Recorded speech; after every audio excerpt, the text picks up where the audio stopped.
need to create patterns of play and create partnerships across the whole team. And I mentioned on the Devil's Advocate podcast earlier for a recording, we don't have any partnerships at the moment.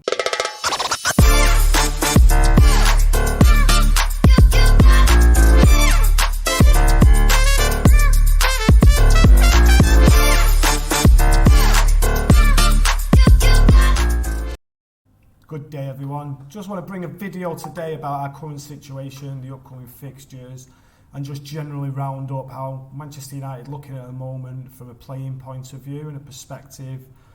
As a coach, as a fan, and as somebody who's watched the last couple of games and where we're up to, and a bit of an insight into Erik ten Hag and where we've got to touch upon the last three fixtures with the Brighton at home game, 3-1 loss, the Bayern Munich 4-3 loss away from home, and then the 1-0 win at Burnley, which are all totally different types of games. I thought the Brighton game and the Bayern game for 20 minutes we looked absolutely phenomenal.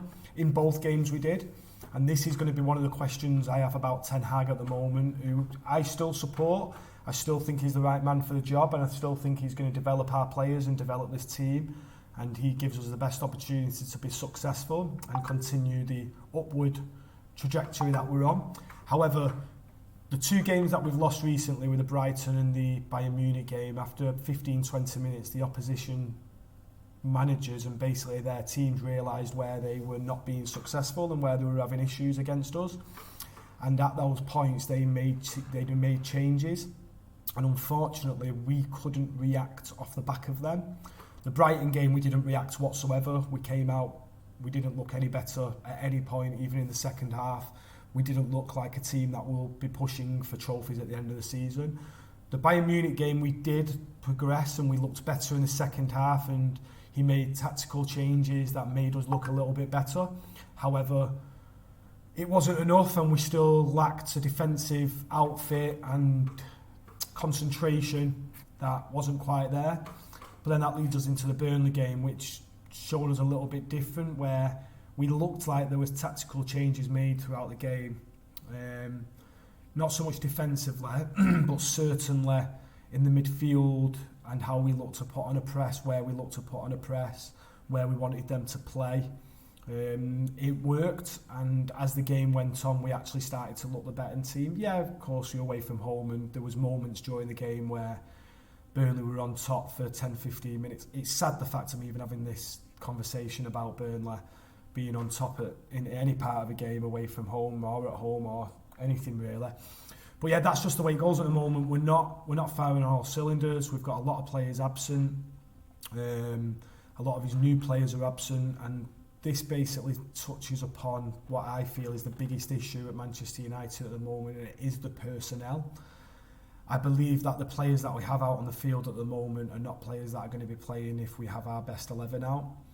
There's probably 3 or 4 players that are playing at the moment that would be in that team or would be in for a fighting chance. So you probably look at Rashford, Højlund, Casemiro, Fernandes and Onana. Other than that, the whole back four is not our starting lineup. That's been proven. And the fact that we got a clean sheet against Burnley the other day was great news, and it will go a long way in confidence for those players over the next few weeks, going into what should be some easy games and some more clean sheets upcoming.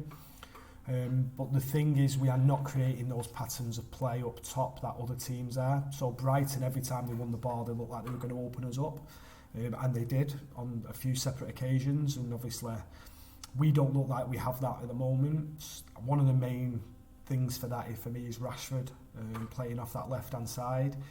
He's very one-dimensional in terms of he's getting the ball and running at the goal. It's only when he cuts back and plays it back to his centre-back, to his left-back or the centre midfielder, that he's actually bringing other people into the game. And we need to see more from Rashford. But the positive is, Burnley was a good game. We've shown character that has been lacking recently. And to a certain respect, we did against Bayern, and we created a game and made it a game. But the Burnley game, we've certainly shown character where maybe Manchester United 3 or 4 weeks ago would have gone on to draw that game or lose that game. And I'm hoping that that is a stepping stone to what is a massive 6 weeks now leading up to the Manchester City game. where we have 5 home games and 1 away game against Sheffield United. So I'm hoping that the 2 home games against Palace, they should not be difficult. We have Copenhagen and Galatasaray at home in the Champions League. And then the other game is Brentford at home. They are 5 games, home games in the next 6 that we need to go and win.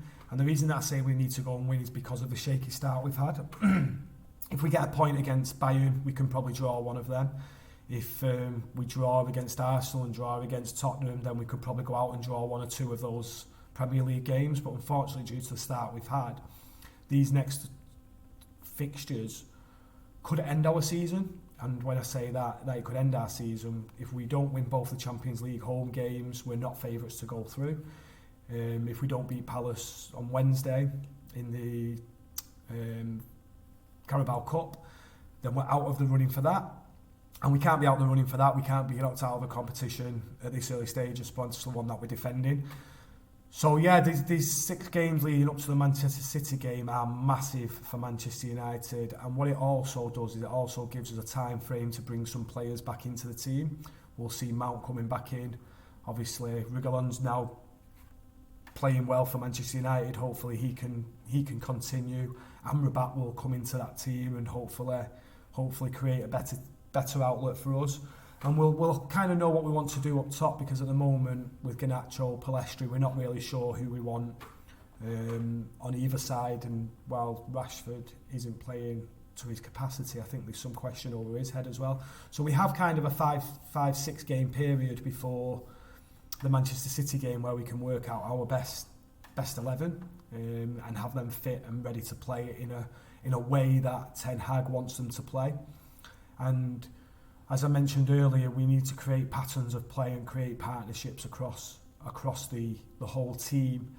And I mentioned on the Devil's Advocate podcast earlier for a recording, we don't have any partnerships at the moment. The only partnerships that we have from last season really is Bruno and Casemiro and Rashford.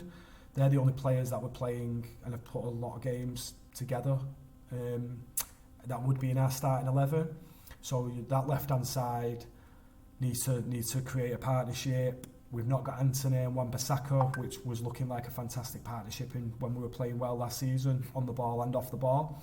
The centre-half partnership is going to be a little bit makeshift. Varane's going to come back in. Johnny Evans obviously did a fantastic, sterling job, and Lindelof gave us the 6 out of 10 that he always gives us. But yeah, these next 6 games are going to dictate us very, very, very big. And hopefully, and I do have hope, because I do believe that this is going to kickstart our season. But what I don't want to be doing is, after one of these next 6 games, is discussing why we've lost and thinking that it's okay, because it won't be okay.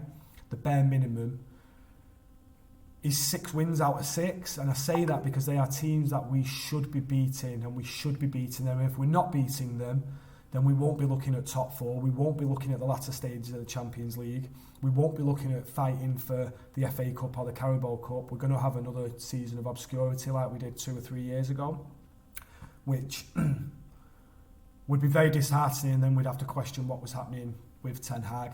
So yeah, that's my opinions for what's going on at the moment. There'll be plenty of content around the upcoming games, especially the reviews of games. There's going to be some about individual players, about what's happening at the club. We've heard that the takeover could well be going ahead, so as that goes through, we'll start discussing that.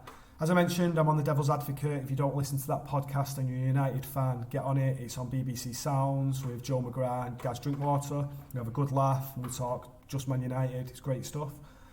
So yeah, hopefully next time I speak to you, it's discussing another win and another victory, and things are a little bit, for me, a little bit more positive, because at the moment I'm at about 60% positivity, and I don't like being unpositive. I like to see the good side of things, but at the moment the only way I'm going to see the good side of things is if we start putting a run of victories together.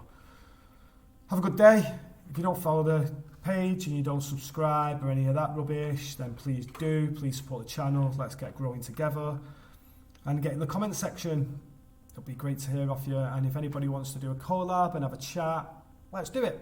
Take care. Speak to you soon.